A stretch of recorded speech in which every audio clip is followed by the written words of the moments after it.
warahmatullahi wabarakatuh. Saya Alvina Diosmani, mahasiswi Ekonomi Syariah kelas A semester 8.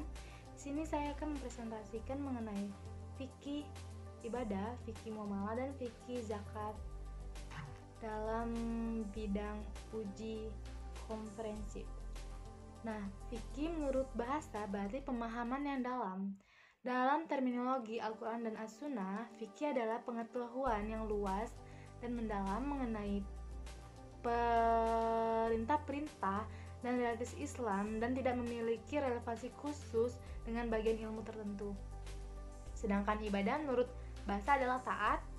Taat artinya patuh, tunduk dengan setunduk-tunduknya, artinya mengikuti semua perintah dan menjauhi semua larangannya yang dikehendaki oleh Allah Subhanahu wa Ta'ala.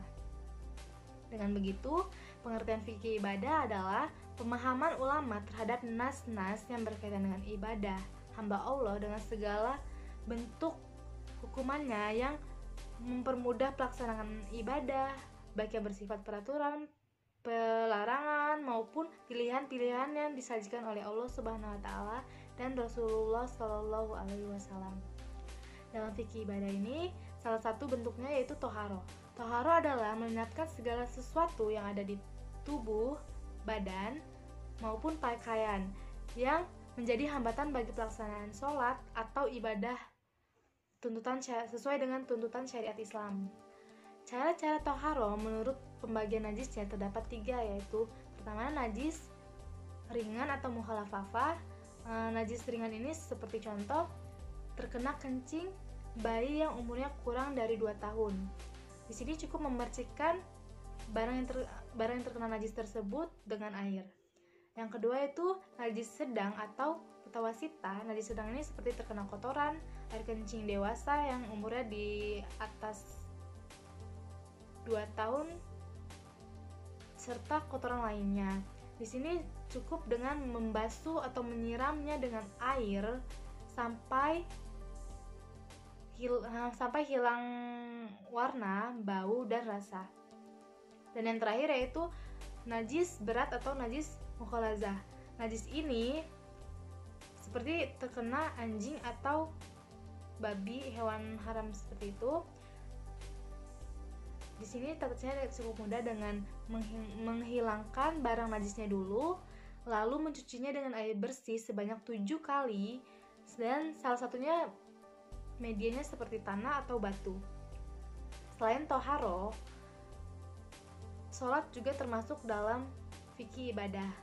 Sholat secara hakikinya ialah berhadapan hati atau jiwa kepada Allah Subhanahu wa Ta'ala secara yang mendatangkan takut kepadanya serta menumbuhkan di dalam jiwa rasa kebesarannya atau menzohirkan hajat dan keperluan kita kepada Allah Subhanahu wa Ta'ala yang kita sembah dengan perkataan, pekerjaan, ataupun kedua-duanya. Nah, selain sholat, ada juga puasa. Puasa itu suatu bentuk ibadah dalam Islam yang berarti menahan diri dari segala sesuatu yang membatalkan puasa tersebut pada siang hari, mulai dari terbitnya fajar sampai tenggelamnya matahari. Selain puasa, sholat, toharo, terdapat juga haji.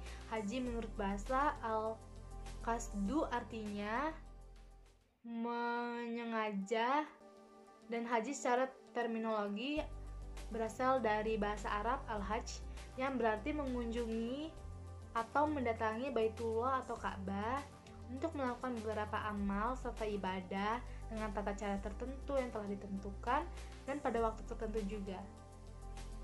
Selanjutnya, kita akan membahas mengenai fikih muamalah. Fikih muamalah adalah pemahaman tukar-menukar barang atau sesuatu yang memberi manfaat dengan cara yang ditentukan sesuai dengan syariat Islam. Fikih muamalah ini salah satu bentuknya yaitu murabahah. Murabahah adalah salah satu bentuk jual beli barang pada harga asal dengan tambahan nilai barang tersebut sesuai dengan kesepakatan. Jadi dia mengambil barang tersebut dengan harga asal dengan menambah harga barang tersebut demi keuntungan, tetapi sesuai dengan kesepakatan bersama. Nah, landasan syariah murabahah ini terdapat dalam surat An-Nisa ayat 29, yang artinya, hai orang-orang yang beriman, janganlah kamu saling memakan harta sesamamu dengan jalan yang batil atau dilarang, kecuali dengan jalan perniagaan yang berlaku dengan suka sama suka. Jadi di sini tidak ada paksaan, harus suka sama suka, itu baru jalan yang baik dan benar. Nah, rukun dalam murabahah ini terdapat 3 ya. Yang pertama yaitu transaktor atau pihak yang bertransaksi, yang kedua itu objek yang menjadi murabahahnya, dan yang ketiga itu ijab dan qabul. Terus selain murabahah, salah satu yang berkaitan dengan fikih muamalah juga yaitu mudorobah. Mudorobah di sini ialah suatu akad di antara kedua belah pihak, di mana salah satu pihak memberikan uang atau modal, dan yang satu pihak itu untuk yang menjalankannya untuk diperdagangkan atau buka usaha, dengan ketentuan keuntungan tersebut dibagi 2 sesuai dengan kesepakatan mereka berdua atau berapa orang gitu.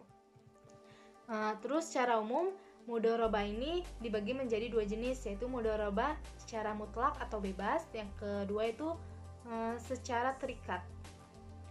Selain mudorobah, terdapat juga al-wadi'ah. Al-wadi'ah ini ialah sejumlah harta atau lainnya yang dititipkan atau ditinggalkan pada seseorang yang untuk menjaganya gitu, yang berkewajiban untuk menjaga sebaik-baiknya barang yang dititipkan atau harta tersebut, sehingga saat si penitip mau mengambil itu kapan aja ada gitu, atau sesuai kesepakatan mereka jika kedua belah pihak tidak saling merugikan. Nah, musyakah ini diambil dari kata al-sakah, yaitu seseorang bekerja pada pohon tamar, anggur, untuk mengurusnya, atau pohon-pohon tertentu dalam bidang perkebunan untuk mendatangkan manfaat atau kemaslahatan dari hasil yang diurus dengan dalam bentuk sebagai hadiah atau imbalan. Dasar hukum musyakah ini terdapat dalam surat Al-Maidah ayat 2 yang artinya, dan tolong menolonglah kamu dalam mengerjakan kebajikan dan takwa, dan jangan tolong menolonglah kamu dalam berbuat dosa dan pelanggaran, dan bertakwalah kamu kepada Allah Subhanahu wa taala. Sesungguhnya Allah Subhanahu wa taala amat berat siksanya. Selain fikih muamalah, di sini kita juga akan membahas mengenai fikih zakat. Fikih zakat dari segi istilah fikih adalah sejumlah harta tertentu yang diwajibkan oleh Allah Subhanahu wa taala untuk diserahkan kepada orang-orang yang berhak menerimanya. Menurut terminologi, zakat adalah sebagian atau kadar harta tertentu yang memenuhi syarat minimal atau nisabnya itu dalam rentang waktu 1 tahun, yang diberikan kepada yang berhak menerimanya dengan syarat-syarat tertentu yang telah ditetapkan oleh Islam. Dalam Al-Quran, zakat ini terdapat pada surat At-Taubah ayat 103 yang artinya, ambillah zakat dari sebagian harta mereka. Dengan zakat itu kamu membersihkan atau mensucikan mereka, dan berdoalah untuk mereka. Sesungguhnya doa kamu itu menjadi ketentraman jiwa. Selain Al-Quran yang menjadi landasan, terdapat juga dalil dari As-Sunnah dan hadis adalah sabda Nabi Muhammad SAW yang artinya dari Ibnu Abbas radhiyallahu anhu bahwa Nabi SAW mengutus Muaz ke Yaman. Ia meneruskan hadis tersebut, dan di dalamnya beliau bersabda bahwa sesungguhnya Allah Subhanahu wa taala telah mewajibkan mereka zakat dari harta mereka yang diambil dari orang-orang kaya di antara mereka, dan dibagikan kepada orang-orang yang fakir di antara mereka. Zakat terbagi 2 jenis, yaitu zakat mal dan zakat fitrah. zakat mal adalah zakat harta benda, dan zakat fitrah disebut juga zakat jiwa. Artinya di sini zakat yang berfungsi membersihkan atau mensucikan jiwa dengan menyantuni orang miskin setiap orang Islam. Dan sedangkan zakat fitrah merupakan zakat yang diwajibkannya terkait dengan bulan suci Ramadan. Zakat ini untuk mensucikan orang yang berpuasa dari perbuatan yang tidak ada gunanya dengan memberikan makan pada orang-orang miskin dan mencukupkan mereka dari kebutuhan sehingga mereka tidak meminta-minta pada saat hari raya Idul Fitri tersebut. Zakat mal adalah segala sesuatu yang diinginkan oleh manusia untuk dimiliki, dimanfaatkan, dan juga disimpan. Sesuatu inilah yang perlu dikeluarkan zakatnya jika sudah memenuhi syarat dan rukunnya. Adapun syarat-syarat zakat mal ini, yang pertama yaitu milik penuh, artinya bukan milik bersama ataupun milik negara. Yang kedua itu berkembang, artinya harta tersebut bisa bertambah maupun berkurang atau mempunyai potensi untuk berkembang. Yang ketiga yaitu mencapai nisabnya atau sudah mencukupi nilai barang tersebut. Yang keempat yaitu cukup haulnya atau sudah cukup penyimpanannya selama 1 tahun. Yang kelima itu lebih dari kebutuhan pokok, serta yang terakhir yaitu bebas dari hutang.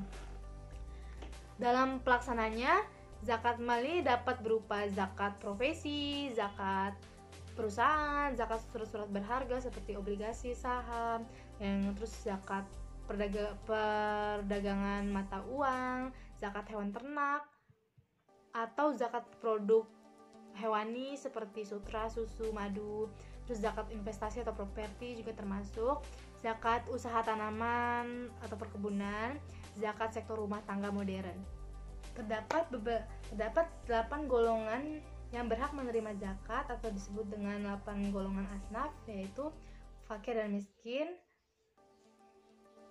amil, mualaf, rikab, al-karimin, nusabil, fisabilillah. Itulah yang dapat saya sampaikan, kurang lebihnya saya mohon maaf. Saya Alvina Deusmani. Assalamualaikum warahmatullahi wabarakatuh.